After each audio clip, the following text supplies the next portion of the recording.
Ah ben la douceur sans doute d'abord. Bon, sauf là où il fait un peu froid, mais sinon la douceur de vivre, c'est vrai, la douceur de vivre. D'abord parce qu'on est dans une ville vraiment à taille humaine. On est dans une ville jolie, hein, verte, avec de la belle pierre. Enfin, moi qui ai la chance d'habiter le centre-ville, hein, donc voilà, je fais partie vraiment des gens chanceux de ce point de vue-là. Hein.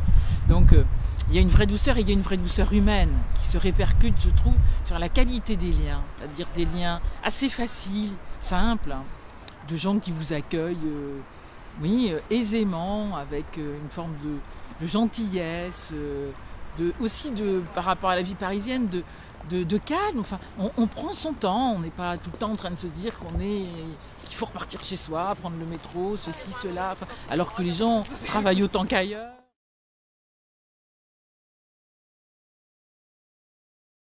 Le fait qu'on soit en pleine ville est pour la ville un vrai plus, puisque en plus il y a beaucoup d'étudiants étrangers ici, donc qui logent beaucoup dans le quartier. Hein, donc beaucoup de gens dans ce quartier, enfin et un peu plus loin, ont des étudiants à la maison, hein, louent des chambres, parfois non seulement louent des chambres, mais nourrissent aussi les étudiants, donc tissent des liens importants. Il y a un service très important de logement à ce titre-là à la Cato.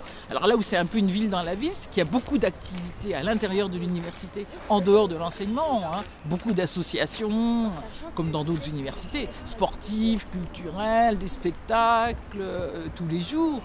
Et donc évidemment, avec ce que peut représenter une ville qui n'a pas 22 ans sans doute de moyenne d'âge, hein, que sont les étudiants. Donc ça, c'est évidemment très, très vivant, très dynamique, très coloré. Il y a beaucoup d'étudiants étrangers ici. Et ce qu'elle apporte sur le politique, ou ce qu'elle va apporter, ou ce qu'elle essaie d'apporter, ou ce que j'espère qu'elle apportera, c'est de rendre compte qu'une université catholique, c'est vraiment une sorte de pont avec les questions sociétales, avec les avancées d'une société, ou avec les questions qu'elle se pose.